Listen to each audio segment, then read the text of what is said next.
नमस्कार, न्यूज 24 देख रहे हैं आप। मैं हूं आपके साथ डॉक्टर मीना शर्मा।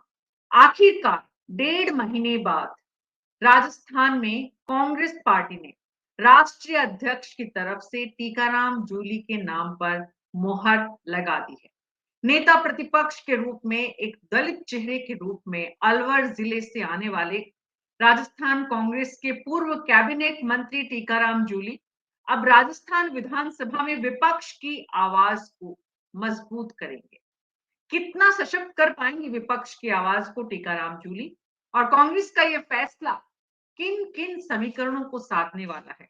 अगले 1 घंटे में हमारे खास मेहमानों के साथ इसी पर विस्तार से चर्चा करेंगे। हमारे साथ राजकुमार शर्मा, प्रवक्ता कांग्रेस पार्टी के, राजेश चौधरी बीजेपी से, श्याम सुंदर शर्मा जी वरिष्ठ पत्रकार, प्रद्युम्न शर्मा जी वरिष्ठ पत्रकार झालावाड़ से हमारे साथ जुड़े, मुनीश अरोड़ा जी हमारे साथ उदयपुर से जुड़े हैं, राजीव तिवारी जी वरिष्ठ पत्रकार जयपुर से, गोविंद चतुर्वेदी जी कुछ ही देर में जुड़ेंगे। आप सभी का बहुत बहुत स्वागत है।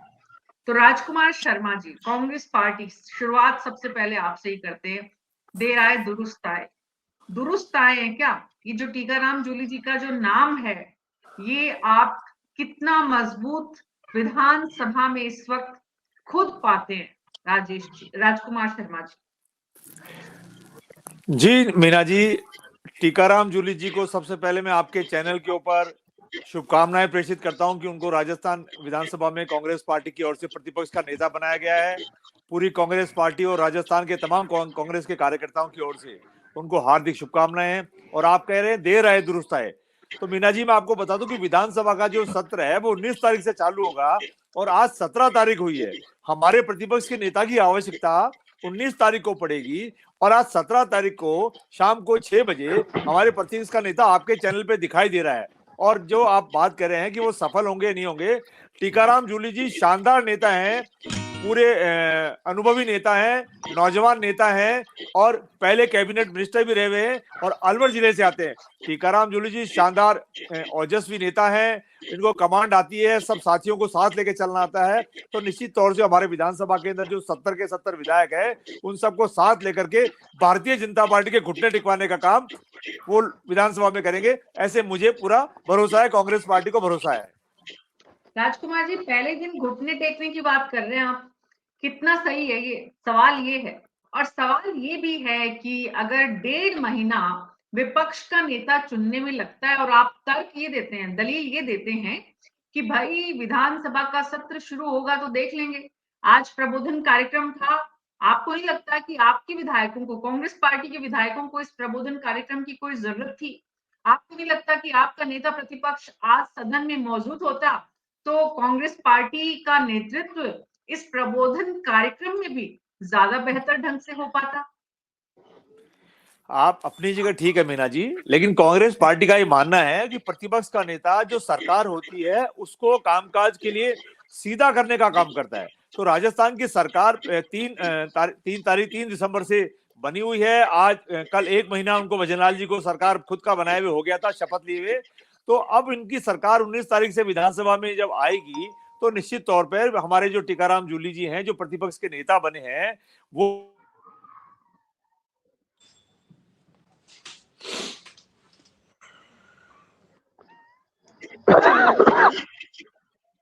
राजीव तिवारी जी, कितना उपयुक्त मानते हैं टीकाराम जूली का नाम?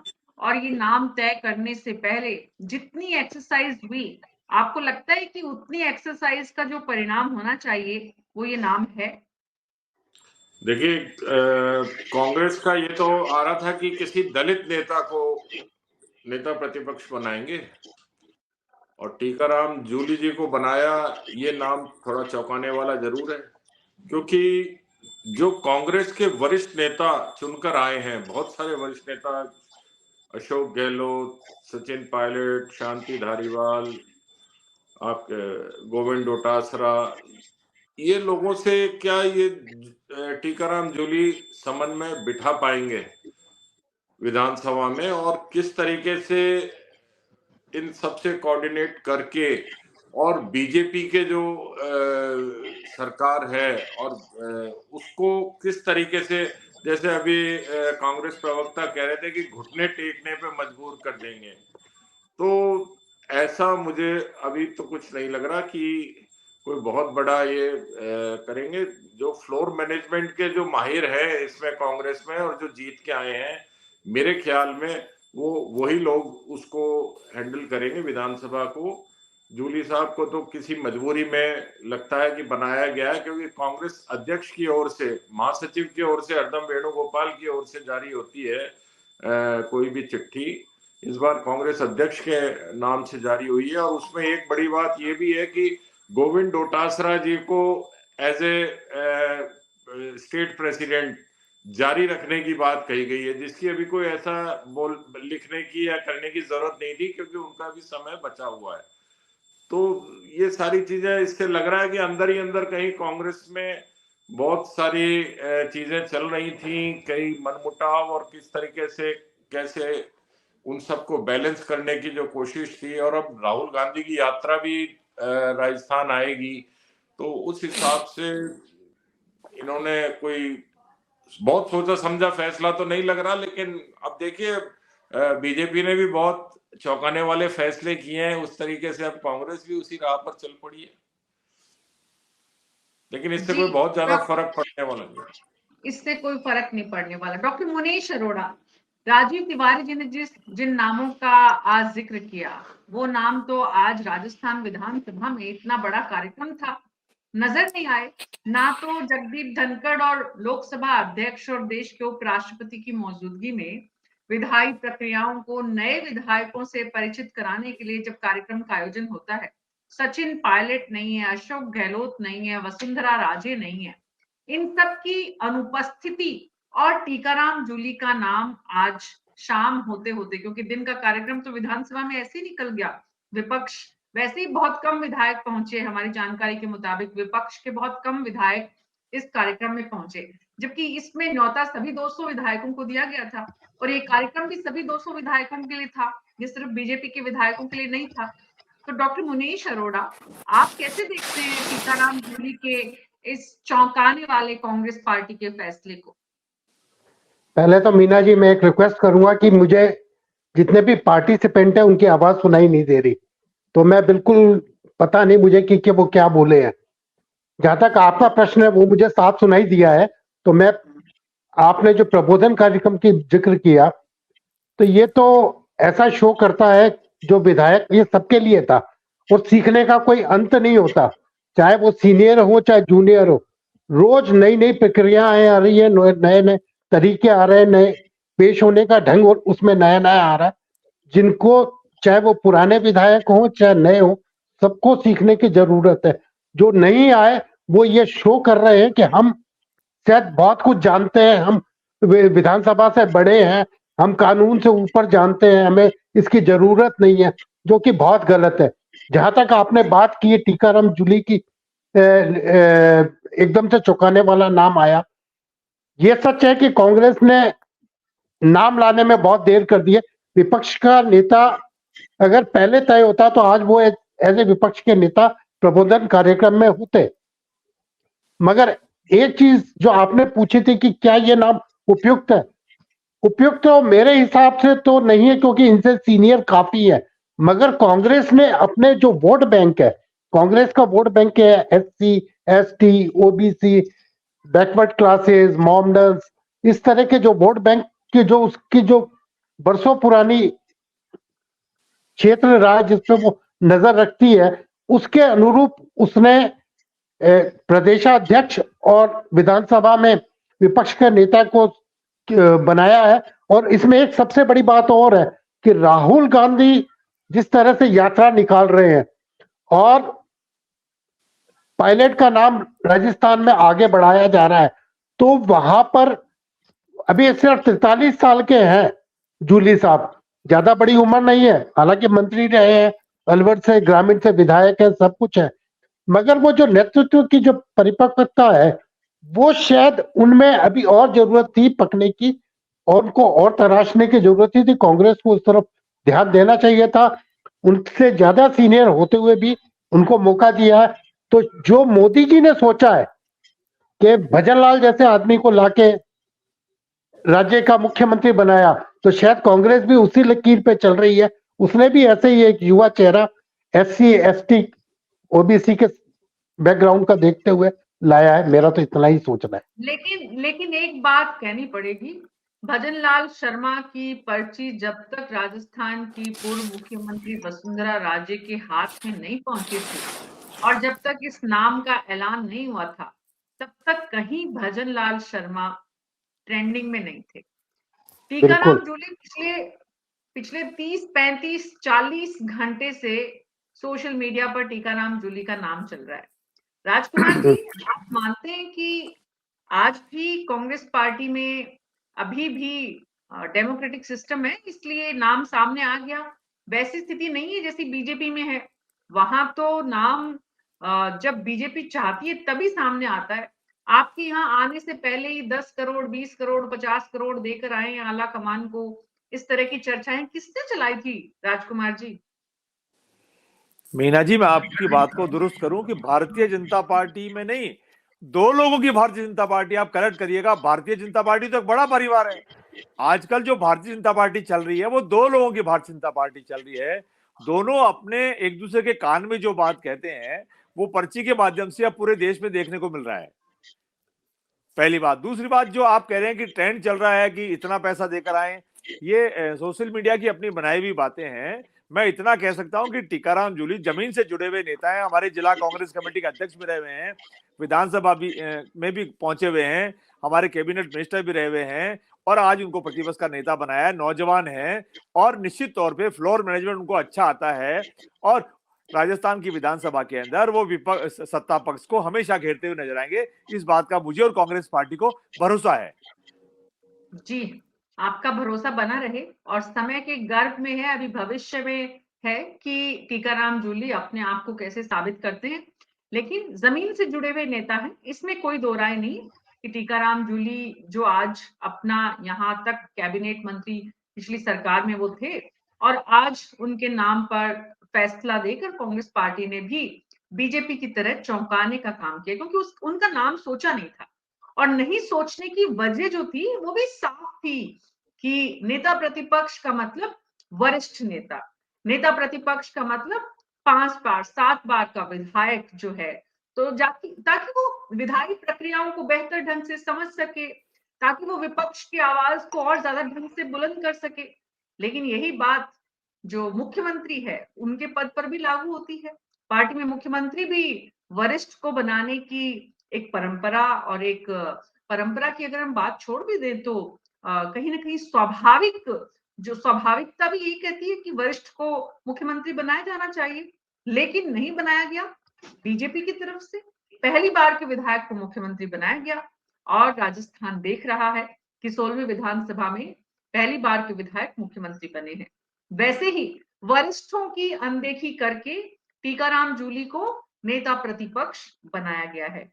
राजीव तिवारी जी, वरिष्ठों की अनदेखी करके नेता प्रतिपक्ष का नाम कितनी बार आपने राजस्थान विधानसभा में अपने अनुभव से आप याद करते हैं, देखते हैं, तब इस तरह का नाम आया?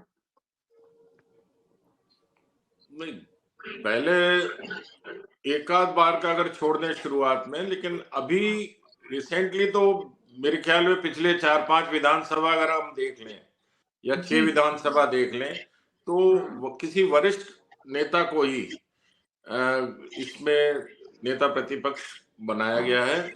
और मुझे याद नहीं आता कि पिछले 6 विधानसभा के, तो मैं कह सकता हूं ध्यान है मेरे को, और उसमें ऐसा कोई नेता बिल्कुल युवा या वरिष्ठता जो क्रम है उसको लांग कर किसी को बनाया गया हो, वैसा भी कोई पिछले 5-6 विधानसभाओं में तो ध्यान नहीं आता। तो ये एक नई राजनीति की शुरुआत हो रही है देश में और राजस्थान में बिल्कुल सेकंड लाइन तैयार करने की कोशिश हो रही है। और अभी तो लोकसभा चुनाव के लिए कांग्रेस अपना जो बचा कुचा वोट बैंक है उसको सहेजने का काम जो है वो करने में लगी हुई है।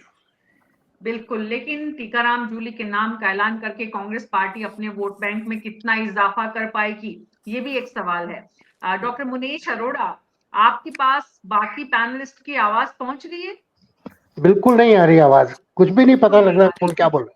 जी जी। मैं टीम से रिक्वेस्ट करूंगी कि प्लीज उनको दोबारा कनेक्ट करें ताकि वो पैनलिस्ट की चर्चा को ठीक से सुन सके, ताकि वो अपने विचार ज्यादा बेहतर ढंग से बता सके।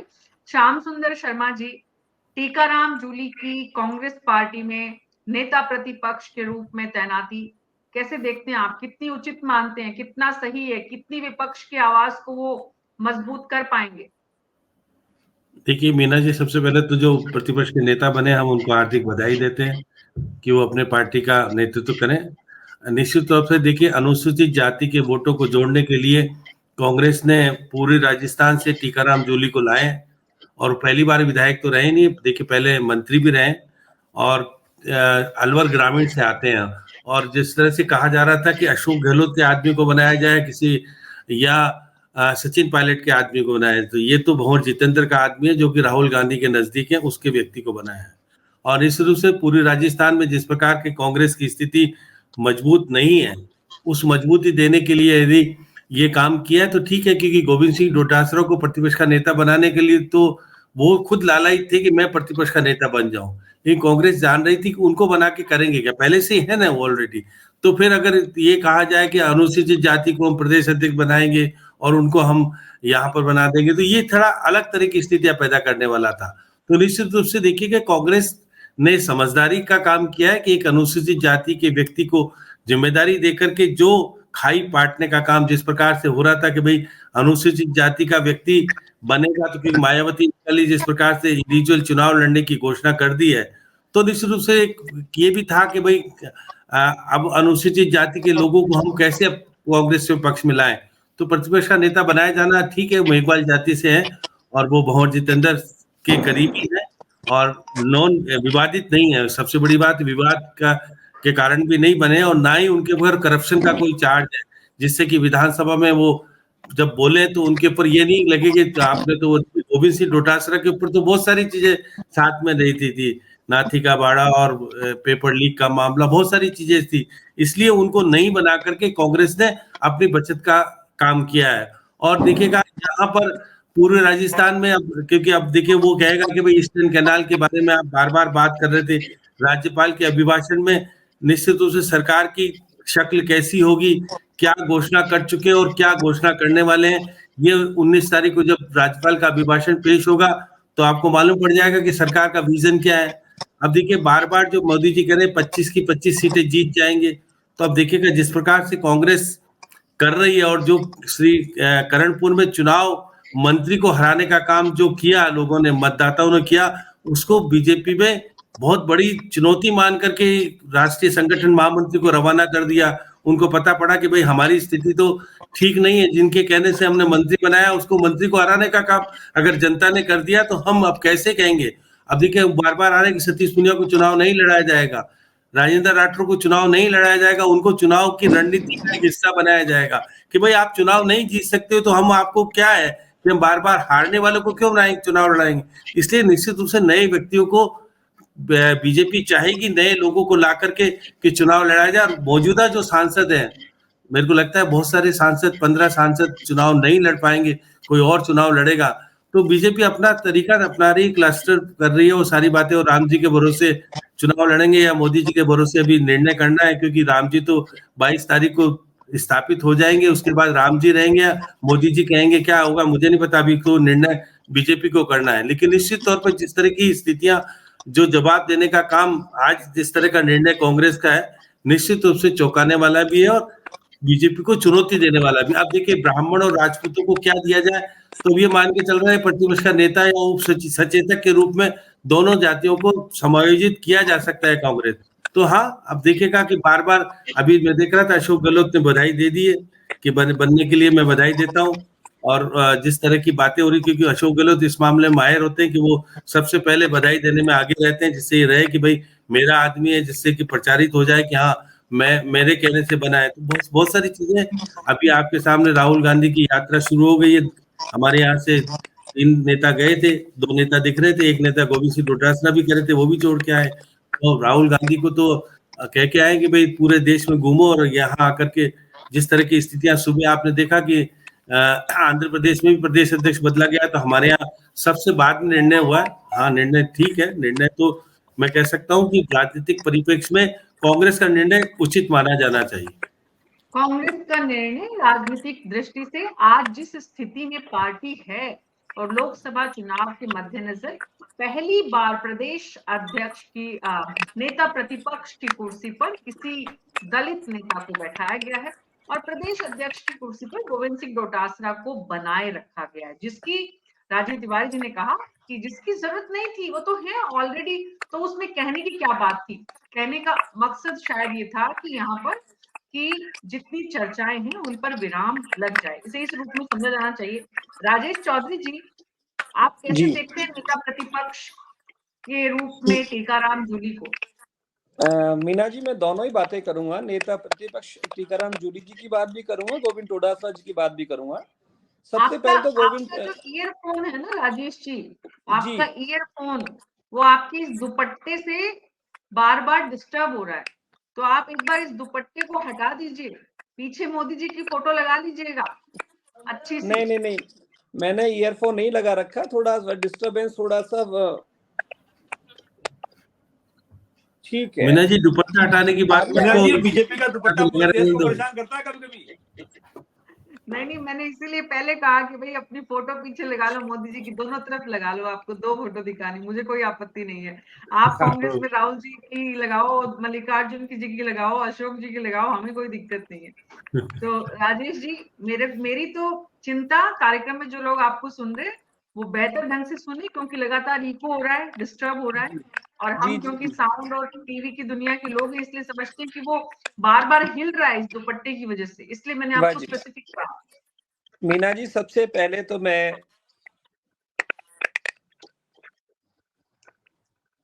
राजेश जी, आपकी आवाज ही नहीं आ रही है अब नहीं आ रही है आवाज क्लियर? हाँ, अभी आ रही है। हाँ मीना जी, सबसे पहले मैं टीकाराम जूली जी को और दूसरा गोविंद डोटासरा जी दोबारा कांग्रेस अध्यक्ष बने, उनको भी बधाई देना चाहता हूं। पर इसमें देखिए, जैसा मुझे लगता है ना कि एक युवा सोच, जो भारतीय जनता पार्टी युवा सोच लेके आगे चलती, कांग्रेस ने ऐसा बिल्कुल नहीं किया है। वही गोविंद डोटासरा जी रिपीट किए हैं। वो सचिन पायलट जी का आज भी फेस नजर नहीं आ रहा, मुझे बहुत दिखता है कि भाई युवा सोच तो है ही नहीं। दूसरी, इन्होंने जो राजकुमार शर्मा जी मेरे मित्र हैं कांग्रेसी, इनकी बात का जवाब देना चाहता हूँ। इन्होंने कहा था कि ये मोदी जी की फोटो लगा लें, या आपने भी कहा भाई हम तो केवल और केवल, आपने देखा होगा जितनी भी डिबेट्स हुई, कमल का फूल है हमारा तो चुनाव का निशान, हम हमेशा वही पहनते हैं और वही हमारे बैकग्राउंड में भी रहता है। जबकि कांग्रेस के बैकग्राउंड में कभी कोई कांग्रेस का फेस ही नहीं रहा है, क्योंकि इनके फेस की झगड़ा तो फेस का ही है ना। अब जहां तक बात आई अपनी विधानसभा में नेता प्रतिपक्ष टीकाराम जूली जी बने हैं, मैं ये कह देना चाहता हूँ आपकी इस 24 के माध्यम से कि नेता प्रतिपक्ष वह व्यक्ति बनना चाहिए जो पूरी विपक्ष की बात उठाए, क्योंकि जब तक नेता प्रतिपक्ष या विपक्ष पूरा अपनी बात नहीं उठाएगा तो जनता की बातें जो अनसुनी भी होती है कई बार, जिसके कारण सरकारें चली जाती है, अपना मजबूती से पक्ष रखे जिससे जनता का विकास हो। जी, तो नेता प्रतिपक्ष की जो क्वालिटीज होनी चाहिए वो आप बता रहे हैं कि जनता की आवाज जो बन सके। अब टीकाराम जूली कितना विपक्ष की आवाज बन पाएंगे, ये एक चुनौती भी है उनके सामने, ये सवाल भी है। और दूसरी बात ये जो राजीव तिवारी जी ने कहा, सर मैं आपके पास से आ रही हूँ राजीव तिवारी जी, कि विपक्ष के नेता अक्सर सीनियर लोग हुआ करते थे। अब राजनीति का पूरा स्वरूप बदल रहा है। स्वरूप बदलने की शुरुआत बीजेपी ने इस रूप में की, हालांकि कांग्रेस बहुत पहले कर चुकी थी। कांग्रेस ने 2004 में इस चीज की, इस युवा पीढ़ी को आगे लाने की शुरुआत की थी, और हमने देखा था कि सचिन पायलट, मिलिंद देवड़ा, ज्योतिरादित्य सिंधिया और भी उत्तर प्रदेश से जो आने वाले नाम हैं, 2 युवा चेहरे जो थे कैबिनेट में, इन सबको कैबिनेट में जगह दी गई और पूरे देश में एक युवा पीढ़ी दिखती थी केंद्र सरकार में। लेकिन अब इसे मोदी जब राजस्थान और मध्य प्रदेश और छत्तीसगढ़ की तस्वीर जब हम देख रहे हैं, तो हम ये महसूस कर रहे हैं या इस तरह की चर्चा हो रही है कि पूरी सेकंड लाइन को तैयार किया जा रहा है। ये समझ में भी आता है, लेकिन इस सेकंड लाइन को तैयार करने की कवायद में विपक्ष के नेता पद की जो जिम्मेदारी है और उस पद पर बैठने वाले शख्स का जितना वेट होना चाहिए, जितना उनका रुतबा औरा होना चाहिए, आप महसूस करते हैं राजीव तिवारी जी कि टीकाराम जूली उसके साथ न्याय कर पाएंगे? देखिए, अब पद मिला है, उनकी पहली परफॉर्मेंस 19 तारीख से देखी भी जाएगी, तो उसके बाद ही कुछ आकलन हो सकता है कि ये अब जैसे भजन लाल जी को फर्स्ट टाइमर को चीफ मिनिस्टर बना दिया और अब वो कई लगातार मीटिंगें ले रहे हैं, फैसले भी कर रहे हैं, तो अब वही बात है कि ये क्या करेंगे, किस तरीके से अपनी पार्टी को, विपक्ष को फ्लोर पे बहुत अच्छे से हैंडल करेंगे और साथ में ही सरकार को, जो बीजेपी है, उसको घेरेंगे, किस तरीके से उनको अपनी रणनीति बनाते ही है। और जहां तक कांग्रेस में युवा और दूसरी पीढ़ी को लाने की बात है, तो देखिए 2004 की आपने बात करी कि जो नेता आए थे वो अब कहाँ हैं। मिलिंद देवड़ा शिवसेना में चले गए, ज्योतिरादित्य सिंधिया आपके बीजेपी में चले गए, जतिन प्रसाद वो वहां चले गए। तो आप देखिए कि जो बुजुर्ग पीढ़ी है कांग्रेस की, वो युवा पीढ़ी के नाम पे पता नहीं उनको क्या लगता है कि हम ही हैं, जब तक रहें तो हम ही रहें। तो वो वाली जो चीज है वो युवा पीढ़ी को आगे आने नहीं दे रही है। हाँ, बीजेपी में जरूर कुछ ऐसा चल रहा है कि युवा पीढ़ी सेकंड लाइन तैयार करने का, लेकिन उसमें भी अगर हम गौर से देखेंगे और सारी चीजों को परखेंगे तो मालूम यही पड़ेगा कि सिर्फ युवा पीढ़ी को इसलिए आगे लाया जा रहा है कि हम उस पूरी जो सरकार का सिस्टम है उस पर काबिज रहें, उसको अपनी तरीके से हैंडल करते रहें, कोई उसके अंदर किंतु परंतु ना आए। तो सभी पार्टियों में आप देखिए, ये जो विरोधाभास है राजीव तिवारी जी, कहने को तो नई पीढ़ी को तैयार करना और दरअसल पूरा सत्ता का केंद्रीकरण करना, इससे जो पुरानी पीढ़ी है वो आने वाले समय में किस तरह से रिएक्ट करेगी, उनकी भूमिका किस तरह से तय की जाएगी और राजनीति में ये कितना सही है राजीव तिवारी जी? देखिए, राजनीति और अगर प्रदेश और देश के हिसाब से सोचा जाए तो ये सही नहीं है। और जहां तक कि पुरानी पीढ़ी किस तरीके से रिएक्ट करेगी, तो उनको तो पहले से ही 10-5 साल पहले से ही ये प्रक्रिया शुरू कर दी जाती है कि उनके पर धीरे धीरे कुतर दो कि जब उड़ने का मौका मिले तब वो उड़ ना पाए। ये आपने देखा होगा जो अभी प्रेजेंट में भी प्रदेश में जो चल रहा है, बीजेपी में, कांग्रेस में या जिसमें भी है, कि जो पुरानी पीढ़ी के नेता हैं वो इस तरीके से काम करते हैं, उन जो केंद्रीय नेतृत्व है वो उनको इस तरीके से लेके चलता है कि धीरे धीरे धीरे उनको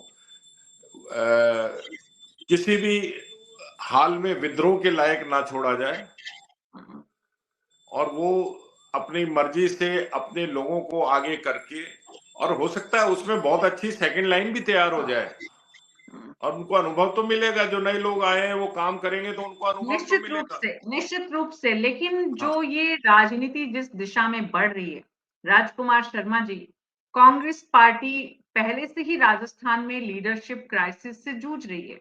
ऐसे में अगर पुराने और वरिष्ठ नेताओं की अनदेखी होगी, आपको लगता है? राजकुमार जी का इंटरनेट इश्यू आ गया है। श्याम सुंदर शर्मा जी, जब हम देखते हैं कि ये तस्वीर इस वक्त जो नई लीडरशिप तैयार करने के नाम पर सत्ता के केंद्रीकरण को आगे बढ़ाने के लिए दोनों ही राजनीतिक दलों में जो नजर आ रही है, बीजेपी सत्तारूढ़ है, बीजेपी का आज सिक्का चल रहा है, तो उनका कोई भी पासा सही ही चलेगा। कितना लंबा समय तक चलेगा वो एक अलग मुद्दा है, लेकिन क्या कांग्रेस पार्टी बीजेपी के रास्ते पर चलकर इसे अफोर्ड कर पाएगी? कांग्रेस पार्टी की आज जो स्थिति है उसमें पुरानी लीडरशिप को अगर इग्नोर करके पार्टी आगे बढ़ना चाहती है, तो इसमें कितनी चुनौती आप देख रहे हैं श्याम सुंदर शर्मा जी? देखिए मीना जी, 43 साल के हैं टीकाराम जूली तो ये भी सेकंड लाइन के नेता को बनाना अच्छा प्रयास है, इसमें दिक्कत नहीं है। देखिए वो जिला प्रमुख भी रहे और जिस प्रकार से अब देखिए बार बार ये कहा जा रहा है कि वो फेलियर हो जाएंगे, चुनौती है उनके सामने। भाई कोई व्यक्ति जब बनेगा नहीं, आप देखिए फ्लोर में आप पहली बार मुख्यमंत्री बने हैं और उसके सामने प्रतिपक्ष का नेता तो मंत्री भी रह चुका है और ऐसे विभाग का मंत्री रहा है जो कि उनके कामकाज के अंदर निखार भी देखा, जेल मंत्री भी देखा आपने, उनका कामकाज मैंने देखा ठीक ठाक है, उनके ऊपर कोई करप्शन का आरोप नहीं लगा। ये गोविंद सिंह डोटासरा को प्रतिपक्ष का नेता बना देने के बाद तो नाथी का भाड़ा और पेपर लीक और बहुत सारी चीजें प्रतिपक्ष को घेरने के, प्रतिपक्ष तो घिर जाता, खुद घिर जाता। इसलिए गोविंद सिंह डोटासरा को दूर रखना महत्वपूर्ण रहा। और जो निर्णय टीकाराम जूली के ऊपर आया है, अब बीजेपी कहीं उसके ऊपर आरोप लगाने की स्थिति में नहीं है कि इसने पैसा खाया या गलत काम किया या इस तरह से निर्णय अच्छा निर्णय माना जाना चाहिए। अब बीजेपी को घेरे में करने के लिए निश्चित रूप से टीकाराम जूली को मेहनत करनी पड़ेगी। हाँ, वो ये बात सही है कि वो इतने वरिष्ठ नहीं है, लेकिन ये भी मान के चलिएगा रामेश्वर डूडी से भी जैसे भी नहीं है, वो रामेश्वर डूडी से तो ज्यादा परिपक्व है, क्योंकि वो रामेश्वर डूडी तो एमपी बने थे, उसके बाद सीधे विधायक बनने के बाद प्रतिपक्ष के नेता बन गए थे। उनको ये क्योंकि प्रतिपक्ष के अंदर रहे हैं, सत्ता में भी रहे हैं, दोनों तरीके से मैंने देखा है। तो निश्चित रूप से मान के चलिएगा एक अच्छा जवाबी व्यक्ति मिला है और इससे कांग्रेस को फायदा होने वाला इसलिए है कि पूरे राजस्थान में कांग्रेस की स्थिति कमजोर हुई है। आपने देखा बीजेपी ने काफी सीटें जीत करके, और अभी जो सफू का छोड़ा था कि हम ईस्टर्न कैनाल को लाने वाले हैं, हमारा एमओयू होने वाला है, बहुत शोर शराबा था, लेकिन अभी कोई ऐसा शोर शराबा दिख नहीं रहा है कि ये लोकसभा चुनाव से पहले एमओयू को लेके आ जाएंगे क्या सामने। मुझे नहीं पता क्या स्थिति बन रही हुई, क्या नहीं हो रहा, लेकिन जो परिस्थितियां में के अनुरूप कांग्रेस ने जिस प्रकार से करणपुर का चुनाव जीत करके एक बीजेपी को जो चुनौती दे दी, बीजेपी कह रही थी हमारा तो मंत्री बन गया, जीत ही गए चुनाव, लेकिन जनता ने कहा कि नहीं। तो जो बात आप कह रहे हैं राजकुमार शर्मा जी, ये टीकाराम जूली जिस इलाके से आते हैं, वहां से भंवर जितेंद्र सिंह आते हैं, वहां उनका राहुल गांधी के पास आना जाना, उनकी नजदीकियां सबको पता है। ऐसे में पार्टी के भीतर की गुटबाजी टीकाराम जूली का नाम सामने आने से पहले ही सड़क पर आ गई थी। जिस तरह से पिछले 24 घंटे में उनके नाम को लेकर दुष्प्रचार किया गया, और वो आप भी जानते हैं राजकुमार जी कि वो पार्टी के ही एक दूसरे खेमे की तरफ से किया गया था। अब तक तो आपको समझ में आ ही गया होगा। तो ये जो पार्टी की गुटबाजी नाम उनका तय होने से पहले ही सड़क पर आ गई, तो ये उनके कामकाज को कितना प्रभावित करेगी टीकाराम जूली के, राजकुमार जी? देखिए मैंने जी, कांग्रेस पार्टी के सभी नेता एक हैं इस बात को लेकर के कि प्रतिपक्ष का नेता किसको बनाया जाए, और प्रतिपक्ष का नेता बनाने के लिए कांग्रेस पार्टी के तमाम 70 विधायकों ने आलाकमान पर अपना फैसला छोड़ दिया था, और आलाकमान ने आज सुबह से अपना मन बना लिया था पूरा का पूरा, और शाम होते होते घोषणा हो गई। और मैं कह रहा हूँ टीकाराम जूली शानदार नेता है, मजबूत नेता है, फ्लोर मैनेजमेंट को जानते हैं, जमीन के कार्यकर्ताओं को जानते हैं, राजस्थान की जनता को समझते हैं, अलवर ग्रामीण से आते हैं, जिला प्रमुख रहे हुए हैं, बेदाग नेता है। वो किसी पर्टिकुलर गुट से नहीं है, उनकी सबसे बनती है, उनकी पायलट साहब से भी बनती है, उनकी जो भंवर जितेंद्र से भी बनती है, डोटासरा जी से भी बनती है, गहलोत साहब से भी बनती है, मेरे से भी बनती है, सोनिया जी, राहुल जी, प्रियंका जी खड़गे साहब से बनती है, उनकी सबसे बनती है। वो छोटे बड़े तमाम कार्यकर्ताओं को लेकर के, और उनकी मेन जिम्मेदारी है 70 विधायकों को लेकर के भारतीय जनता पार्टी को विधानसभा में हमेशा अलर्ट मोड पे रखेंगे। मुझे इस बात का राजस्थान की जनता को और कांग्रेस पार्टी को भरोसा है। जी, मेरा सवाल ही था राजकुमार जी कि जिस तरह से पिछले 24-30 घंटे में, 40 घंटे में जितना दुष्प्रचार हुआ उनको लेकर, उस तरह की चीजें कांग्रेस पार्टी के नेतृत्व पर, जो विधानसभा के लिए आपने चुना है, उनके कामकाज को प्रभावित करेगी अगर आने वाले दिन भी कुछ इसी तरह से विरोध प्रदर्शन या इस तरह के रिएक्शन आते हैं तो? मीना जी, इस बात की मुझे जानकारी नहीं है कि पिछले 30-40 घंटे से उनके खिलाफ क्या चल रहा था, लेकिन मैं इतना कह सकता हूँ, राजनीति में कोई व्यक्ति आता है वो इस बात के लिए हमेशा परिपक्व रहता है कि मेरे लिए कोई भी उल्टा सुल्टा सोशल मीडिया पे कहीं किसी को कह सकता है। टीकाराम जूली जी बहुत परिपक्व नेता हैं, वो भलीभांति समझते हैं कि एक आदमी जब जिला प्रमुख बनता है, विधायक बनता है, मंत्री बनता है, उनके जीवन में कोई दाग नहीं लगता है। और सोशल मीडिया पे कई बार इस तरह की उल्टी सुल्टी बातें होती रहती है। हम सब नेताओं को परिपक्वता आ गई है इस बात की तो, कि हमको इन बातों को कैसे तवज्जो देनी है नहीं देनी है। और ये काम प्रतिपक्ष का काम नहीं है, प्रतिपक्ष का काम जो नेता के रूप में बने हैं उनका काम है भारतीय जनता पार्टी की सरकार जो राजस्थान में बनी है उसको राजस्थान की जनता के हित के लिए हमेशा आगाह रखना। और कांग्रेस पार्टी को, और मुझे पूरा भरोसा है, राजस्थान की जनता को भी भरोसा है कि टीकाराम जूली जी इसमें से 100 नंबर पा करके भारतीय जनता पार्टी को, सरकार को राजस्थान के हितों के लिए झुकाने का काम करेंगे। जी राजेश चौधरी जी, जो बात यहाँ पर राजकुमार जी कह रहे हैं उनको जानकारी नहीं थी, आपके यहाँ पर इस बात को लेकर चर्चा हुई कि टीकाराम जूली को लेकर जैसे ही नाम सुर्खियों में आया तो कैसे उन्हें डिफेम करने के जो प्रयास हो रहे थे, किसकी तरफ से हो रहे थे? कुछ जानकारी सत्तारूढ़ दल होने के नाते आपने जुटाने की कोशिश की है? मीना जी देखिए, सबसे पहले तो बस जब से नाम डिक्लेयर हुआ उससे 2 घंटे पहले से ही कांग्रेस की अंतर्कलह सबके सामने आ गई। फिर दूसरी बात, अभी राजकुमार शर्मा जी ने 10 नाम बताए कि साहब टीकाराम जूली की उससे भी बनती है, उससे भी बनती है, सचिन जी से बनती है, गहलोत जी से बनती है। मतलब खुद ही 10 गुट तो इन्होंने खुद ने ही बता दिए कि हमारे कांग्रेस में 10 तो गुट ये हैं ऑलरेडी जिनसे भी सब 10 गुटों से बनती है। हमने इनका कोई विरोध नहीं किया क्योंकि हमारी भारतीय जनता पार्टी सकारात्मक सोच लेके जनता के विकास करने के लिए बनी है। इसलिए हम खुद ये चाहते हैं कि जो भी बने वो उसमें हमारी जो कमी है उसमें बताए। परंतु हो क्या रहा है कि कांग्रेस की अंतर्कलह ही आपस में खा रही है। जब इसी का एक परिणाम ये देखिए कि बीजेपी किसी नेता ने विरोध नहीं किया है, कांग्रेस ही एक दूसरे के खिलाफ एलिगेशन लगा रही है। तो सचिन पायलट का बन गया, कोई कह रहा है तो भंवर जितेंद्र जी ने वहां राहुल गांधी से बनवा दिया। तो इनके खुद के ही अंतर्कलह खत्म नहीं हो रही है। जबकि दूसरा नाम जो ये टीकाराम जूली के अलावा आप देखें गोविंद टोडासरा जी का लिए कह रहे हैं, लो साहब फिर अशोक गहलोत जी बन गए प्रदेश अध्यक्ष। मतलब इनमें गुटबाजी इतनी घर कर चुकी है, अभी उस चीज से उबर ही नहीं पा रहे हैं। तो जब तक ये आपस में गुटबाजी चलती रहेगी, ये कैसे जनता के विकास की बात या जनता की मुद्दा कैसे उठा पाएंगे? तो पहले इन्हें अपने भीतर झांकना चाहिए। और मैं आपके इस चैनल के माध्यम से कह देना चाहता हूँ कि पूरी राजस्थान की 7.5 करोड़ जनता के लिए भारतीय जनता पार्टी तत्पर है विकास के लिए।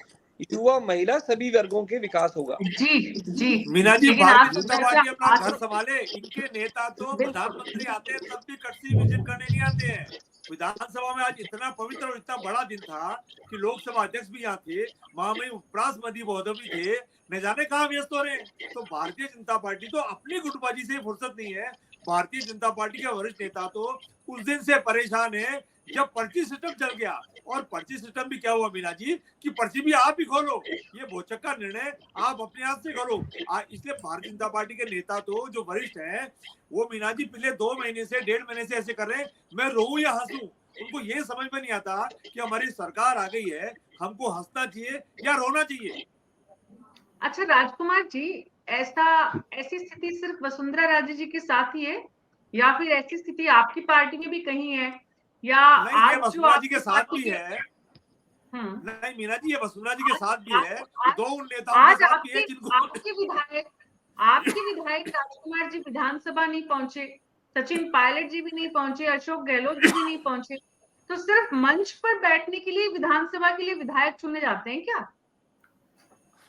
नहीं, आज विधानसभा में इनको पहुंचना चाहिए था। जो किसी कारणवश जयपुर में नहीं है या किसी कारण से बाहर है वो एक अलग बात है। लेकिन वसुंधरा जी पिछले लंबे समय से बार बार पूरे 5 साल से दिखाती आ रही है कि उनको कहाँ पहुंचना है, कहाँ नहीं पहुंचना है, बर्थडे एक दिन पहले मनाना है या बाद में मनाना है। और एक महामहिम को तो हमने राज्यपाल बना के पहले ही भेज दिया था और 2 नेताओं को भारतीय जनता पार्टी ने चुनाव में निपटा दिया और बाकी बच्चे कुछ को आप निपटा रहे हैं। तो पूरी भारतीय जनता पार्टी पूरे देश के अंदर आप खुद देख रहे हैं, दिल्ली में देख लो, छत्तीसगढ़ में देख लो, एमपी में देख लो, मध्य प्रदेश में देख लो, तमाम जो राज्य हैं सब जगह आप देख रहे हैं कि भारतीय जनता पार्टी के वरिष्ठ नेता किसी न किसी बहाने साइड किए जा रहे हैं। क्योंकि 2 लोगों की जो भारतीय जनता पार्टी है उसको तो पूरा देश देख रहा है। अब तो शंकराचार्य जी भी देखने लगे हैं, पूरा देश देख रहा है, सारे विद्वान। राजकुमार जी विषय से थोड़ा अलग हो जाएंगे हम। हम राम मंदिर के मुद्दे पर चर्चा नहीं कर रहे हैं, शंकराचार्य जी पर भी नहीं कर रहे हैं। हम राजस्थान की राजनीति में नेता प्रतिपक्ष के चयन को लेकर कांग्रेस पार्टी की रणनीति और नेता प्रतिपक्ष के सामने जो चुनौतियां हैं और उनसे कितना पार वो पा पाएंगे, उन्हें क्या करना चाहिए। डॉक्टर मुनीश अरोड़ा नेता प्रतिपक्ष के रूप में अब डॉक्टर मुनीश अरोड़ा नेता प्रतिपक्ष के रूप में टीकाराम जूली को अब किस तरह से अपने काम को आगे बढ़ाना चाहिए, ताकि ये सवाल कोई नहीं उठा रहा है कि वो कितने सफल होंगे कि नहीं होंगे। सवाल तो सिर्फ यही है कि वो कैसे सफल होंगे, उनके सामने कितनी चुनौतियां हैं। पार्टी के भीतर की अंदरूनी गुटबाजी एक अलग मुद्दा है, उनका अनुभव एक अलग मुद्दा है, और इन सब मुद्दों से पार पाके वो कितना अपनी जगह बना पाते हैं। 70 सदस्यों की प्रतिपक्ष की स्थिति काफी मजबूत है। ऐसे में सरकार को घेरने का काम मजबूती से करने के लिए उनके पास संख्या बल है। अब जरूरत इस बात की है कि इस संख्या बल का इस्तेमाल वो किस तरह से कर सकते हैं। तो डॉक्टर मुनीश अरोड़ा को आवाज नहीं जा रही है। डॉक्टर साहब आप अपने आप को दोबारा कनेक्ट कीजिए प्लीज। अगर आवाज नहीं जा रही है तो टीम प्लीज हेल्प करें उनकी। श्याम सुंदर शर्मा जी, ये सवाल कोई नहीं उठा रहा है कि टीकाराम जूली सफल होंगे कि नहीं होंगे। सवाल इस वक्त ये है कि कांग्रेस पार्टी ने ये नाम तय करने के पीछे जो रणनीति बनाई है, जिसकी हम सब ने इस वक्त चर्चा की कि उनका वोट बैंक साधने का प्रयास है, एक संभाग भी इससे आता है, युवा चेहरे को सेकंड लाइन बनाने की तैयारी है। अब सवाल ये है कि सेकंड लाइन के ये लीडर 70 विधायकों के साथ विधानसभा में ऐसी कौन सी उपस्थिति अपनी दर्शाए जिससे कि वो मजबूत विपक्ष के रूप में करे। क्या कहां से शुरुआत करनी चाहिए श्याम सुंदर शर्मा जी टीकाराम जूली को? देखिए मीना जी, क्योंकि इनके पास पूर्व मुख्यमंत्री भी मौजूद है, नेता भी मौजूद है। आप प्रतिपक्ष के नेता के रूप में जिस प्रकार से कामकाज किया जाना चाहिए इन्होंने देखा भी है कि कैसे तो प्रतिपक्ष के नेता राजेंद्र राठौड़ काम करते थे या कैसे गुलाब चंद कटारिया करते थे। तो इन्होंने अपनी रणनीति को देखा है, विधानसभा से अलग होकर के नहीं है। विधानसभा का व्यक्ति अगर रहता है मौजूद और विधानसभा की गतिविधियों में इन्वॉल्व रहता है तो उसको आसानी रहती है आगे की गतिविधियों को निभाने में। अब मुख्यमंत्री जी ने तो कभी गतिविधि विधानसभा के अंदर से तो देखी नहीं थी, बाहर से जरूर देखी थी। अब वो उनके लिए भी चुनौती है। अब इन्होंने तो विधानसभा के अंदर रह करके प्रश्नों के जवाब भी दिए और प्रश्नों को देखा भी है किस प्रकार से होना चाहिए। तो इसलिए मैं कह सकता हूँ कि देखिएगा, अनुभवी व्यक्ति को प्रतिपक्ष का नेता बनाया, ये बात सही, उम्र की दृष्टि से वो कम है। इनके वो नेता भी हैं जिसमें कि 82 साल की उम्र के भी हैं, तो उससे कम उम्र के भी हैं और 70 साल वाले भी हैं। जिस तरह से मिले जुले कांग्रेस के नेता निश्चित रूप से है, और यही बीजेपी में भी है कि 82 साल वाला मंत्री भी है तो फिर कम उम्र वाला भी मंत्री है, तो वहां पे भी कम्युनिकेशन जिस प्रकार का बना करके दिया है, तो निश्चित जवाब के तौर पर मैं मान सकता हूं कि कांग्रेस का जो निर्णय है वो निश्चित रूप से मान के चलिए कांग्रेस के लिए तो है। अब देखिए, मेरे को ये समझ में नहीं आया कि बीजेपी ने संगठन महामंत्री को बीच में से क्यों भेजा। अब ये तो राजेश जी बता सकते हैं कि इनके यहाँ क्या ऐसी स्थिति पैदा हो गई कि उनको बीच में से भेजना पड़ा और दूसरे को बना पाने में सक्षम नहीं हुए। तो ये देखिएगा, जिस प्रकार की स्थितियां बीजेपी में जो चुनौती नहीं है, लेकिन कांग्रेस में चुनौती इसलिए क्योंकि नए व्यक्ति को बनाया और एससी को बना दिया। क्योंकि अभी मायावती ने जो कल निर्णय किया था कि मायावती इंडिविजुअल स्तर पर चुनाव लड़ेगी लोकसभा का, तो ऐसी स्थिति में कांग्रेस का निर्णय इस वक्त जो किया है वो निश्चित रूप से सही माना जाए राजनीतिक तौर पर। क्योंकि आप जाकर के एससी को कहोगे कैसे कि वोट हमको दो, तो क्योंकि मायावती तो कह रही है मैं तो अलग से चुनाव लड़ती हूँ और मेरे साथ तो दगा करने का काम दोनों ही करते हैं, इसलिए मैं अपने इंडिविजुअल में चुनाव लड़ूंगी। अब आज खास करके जो पूरा संभाग है, यहाँ पर बीएसपी का कहीं ना कहीं एक जनाधार भी है, एक दो विधायक वहां से आते रहते हैं। डॉक्टर मुनीश अरोड़ा, आपको आवाज ठीक से आ रही है? अब आइए लेकिन आपकी आवाज इतनी इको हो रही है वापस, मतलब हम जो बोल रहे हैं वो वापस सुनाई दे रहा है, उससे थोड़ी परेशानी हो सकती है। लेकिन एक बार आप बताएं जरा डॉक्टर मुनीश अरोड़ा कि टीकाराम जूली जी को अब विपक्ष की भूमिका तय करने के लिए जिस तरह से वरिष्ठों को साथ लेने की जो कवायद है, कोशिश है, अपने भीतर पार्टी की जो गुटबाजी है, उस चुनौती को पार पाने के लिए वो कहां से क्या करे, क्या ऐसा प्रयास करे जिससे कि सभी गुटों को साथ लेकर साधने का काम विपक्ष के नेता के रूप में कर पाए। देखिए मीना जी, टीकाराम जूली जो आ रहे हैं वो ईस्टर्न साइड ऑफ राजस्थान से आ रहे हैं। Western side of Rajasthan tribal area, Jodhpur का साइड, गंगानगर का साइड, ये सब साइड अलग हो गए हैं। तो टीकाराम जूली को एक चीज तो बहुत बड़ी फेस करनी पड़ेगी कि जो पार्टी अंदर से दो फाड़ है, सचिन पायलट गुट है, अशोक गहलोत गुट है, और तरह के गुट है, उन सबको एक करना पड़ेगा। दूसरा, टीकाराम जूली फायर ब्रांड नेता नहीं है, ये भी समझना पड़ेगा। आप पिछले जो नेताओं को देखोगे तो वो सब फायर ब्रांड रहे हैं। आपको पता होगा जब पिछली बार अशोक गहलोत ने अपना मंत्रिमंडल विस्तार किया था तो उस समय के सबसे बड़े अनुभवी विधायक, सबसे ज्यादा जीते हुए विधायक दयाराम परमार को उन्होंने नहीं लिया था अपने मंत्रिमंडल में। तो दयाराम परमार ने एक चिट्ठी लिखी थी कि मुझे वो कारण बताया जाए जो योग्यता डिसाइड करता हो मंत्री बनने की। मेरे जैसा सीनियर आदमी जो इतनी बार विधायक बना, एक बार मंत्री भी रहा कुछ समय के लिए, शिक्षा मंत्री रहे थे वो कॉलेज एजुकेशन के, उसके बाद मुझे मंत्रिमंडल में पूरे 5 साल में कभी नहीं ले गया और हर बार मुझे एश्योर किया गया। तो ऐसे नेताओं के मन में कितनी कुंठा पैदा होगी कि जब वो इतने बड़े बड़े सीनियर नेता है, ट्राइबल को कवर करते हैं, ट्राइबल के भी अच्छा खासा वोट बैंक है, उनकी भी सीटें हैं, तो टीकाराम जूली को लाना एक मेरी समझ में तो एक बड़ा प्रश्न चिन्ह कांग्रेस ने खड़ा अपने अंदर खड़ा किया है। क्योंकि सीनियरिटी को अवॉइड करना, यंग को लाओ वो मना नहीं है, मगर सीनियरिटी हर बार अवॉइड होती रहेगी तो उनके मन में कुंठा आएगी। जब आपको लोकसभा लड़ना है, 25 सीटों का चैलेंज मोदी दे रहे हैं, उस समय फिर सबको साथ लेके चलना टीकाराम जूली के लिए बहुत बड़ा चैलेंज होगा। उनको अंदर से पार्टी को संभालना पड़ेगा, दोनों गुटों को बराबर तवज्जो देनी पड़ेगी, उनके साथ बराबर मीटिंगें करनी पड़ेंगी, हर विधायक को साथ में लेना पड़ेगा, तभी वो ले जा सकेंगे साथ में। क्योंकि बीजेपी के तो एक रणनीति है, बीजेपी ने विधानसभा में देवनानी जैसे अनुभव को विधानसभा अध्यक्ष बनाया है। विधानसभा में कौन फेस करेगा?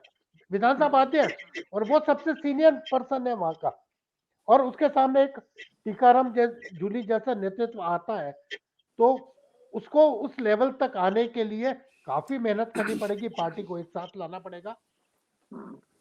समस्या बहुत आएगी। गुटबाजी उनकी सफलता में पहला रोड़ा होगी, यानी कांग्रेस पार्टी के भीतर ही उन्हें सबसे पहले चैलेंजेस का सामना करना पड़ेगा। लेकिन राजेश चौधरी जी, जो बात यहाँ पर डॉक्टर मुनेश अरोड़ा कह रहे हैं कि पार्टी की सीनियर लीडरशिप जो है उसको इस तरह से दरकिनार किया जाता रहेगा, तो उनमें जो कुंठाएं हैं वो पार्टी का कितना भला कर पाएगी? ये बात आपकी पार्टी पर भी उतनी लागू होती है जितनी कांग्रेस पार्टी पे?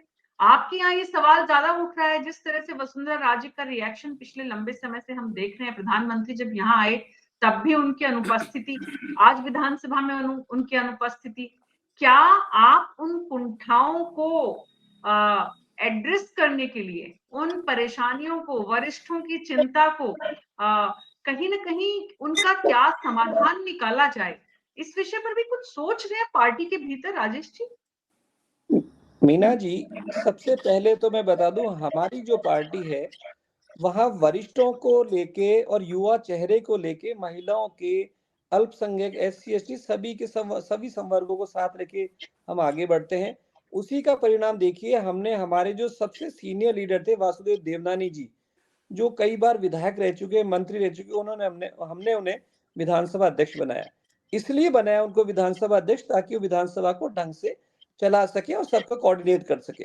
दूसरा, एक भारतीय जनता पार्टी में ये संभव है कि हमारे यहाँ एक कार्यकर्ता जो केवल पहली बार विधायक बना मुख्यमंत्री बन सकता है। ये हमने एक नई सोच दी है, एक नई दिशा भी दी है। इसके विपरीत आप देखेंगे कांग्रेस में केवल और केवल जो सोनिया गांधी जी, गांधी परिवार कह देगा वही बनेगा, चाहे वो लीडर हो नहीं हो, उसको चलाना आता हो नहीं आता हो। जबकि हमने इस सोच को दरकिनार करते हुए कि हमारे यहाँ एक कार्यकर्ता भी इस संबल तक जा सकता है, इस मुख्यमंत्री पद तक जा सकता है। और जहां तक मैं आप सबको कह दूं कि हम जो अभी आपने देखा होगा 19 तारीख से भी कैबिनेट की स्टार्ट होने वाली मीटिंग भी सारी, उसमें हम पूरी जनता को, पूरे हर वर्ग को साथ लेके आगे चलेंगे, राजस्थान का विकास करेंगे, जिसकी की परिणति है। भजन लाल जी ने जितनी भी मीटिंगें करी है, देख लेना, जीरो टॉलरेंस पे महिलाओं पे अत्याचार, ये दो हमारे प्रमुख मुद्दे हैं कि इन पे हम विशेष रोज ध्यान अखबार पढ़ रखेंगे। रहे हैं जी राजेश जी, वो तो सब ठीक है, बहुत अच्छी बात है कि मुख्यमंत्री जी बहुत इफेक्टिव और एफिशिएंट काम कर रहे हैं, लेकिन मेरा ये सवाल था कि उनकी एनर्जी, उनकी ऊर्जा का जो इस्तेमाल पार्टी कर रही है, उसके साथ वरिष्ठों के अनुभव का पार्टी क्या कर रही है? नहीं, आज भी आपने देखा होगा, हमने 10 आदमी की कमेटी, 10 सीनियर लीडर्स की कमेटी बनाई, जिसमें प्रभुलाल सैनी जी हैं, राजेंद्र राठौड़ जी हैं, और एक इन सबको लेके एक नया विजन राजस्थान के लिए हम तैयार कर रहे हैं, जिसमें जनता के हर वर्ग का विकास हो। ये आपने संरक्षण देखा होगा, आज फंड कमेटी बनाई हमने। राजकुमार शर्मा जी, राजकुमार शर्मा जी, ये सवाल राजेश चौधरी से ही नहीं है, ये सवाल आपसे भी उतना ही वाजिब है। और ये सवाल ऐसा नहीं है कि राजनीतिक दल अपनी मनमर्जी से इस देश के लोगों को उनकी भावनाओं के साथ, कार्यकर्ताओं की मेहनत के साथ खिलवाड़ करते रहेंगे। सवाल उठेंगे और इन सवालों के जवाब भी देने होंगे। लाल कृष्ण आडवाणी, मुरली मनोहर जोशी, वसुंधरा राजे, शिवराज सिंह चौहान, डॉक्टर रमन सिंह, ये तो वो नाम है जिन्होंने अपने जीवन में बहुत कुछ हासिल किया, राजनीति में बहुत इस देश की, प्रदेशों की सेवा की। उन्होंने सेवा कितनी की, जनता की और कितनी खुद की, अलग मुद्दा बहस का हो सकता है।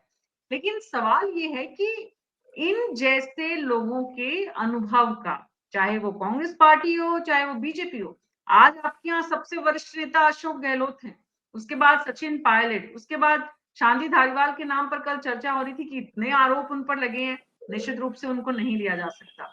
लेकिन और भी बहुत सारे नाम थे, लेकिन ये पार्टी का विषय है, पार्टी ने तय किया। टीकाराम जूली के सामने चुनौती है, उन चुनौतियों से वो कैसे पार पाएंगे ये वक्त बताएगा। लेकिन आज की तारीख में बधाई का दिन है, उन पर भरोसा करना चाहिए। पार्टी ने उन पर जो भरोसा किया है उस पर वो कितना खरा उतरेंगे, ये आने वाले दिनों में हम हर दिन देखेंगे। जैसे राजेश चौधरी जी कह रहे हैं कि हमारे मुख्यमंत्री जी हर दिन इतनी मीटिंग्स ले रहे हैं, जीरो टॉलरेंस पर काम कर रहे हैं, टीकाराम जूली भी कुछ उसी तरह से काम करेंगे। इसी उम्मीद के साथ आप सबका बहुत बहुत शुक्रिया इस चर्चा में शामिल होने के लिए। और न्यूज़ 24 पर हमारी कोशिश होती है कि हम हर दिन आपसे जुड़े हुए, जनता से जुड़े हुए हितों से ऐसे विषयों को सामने लाएं जिससे कि आपकी जानकारी थोड़ी और दुरुस्त हो सके और आपकी जो जानकारी है वो हम तक पहुंच सके। न्यूज़ 24 पर, हमारे फेसबुक और यूट्यूब चैनल पर आप अपने सुझाव हमारे कमेंट बॉक्स में डालकर आपके विधानसभा क्षेत्र की समस्याएं और सुझाव हमारे साथ साझा कर सकते हैं। आज मेरे साथ इतना ही। नमस्कार।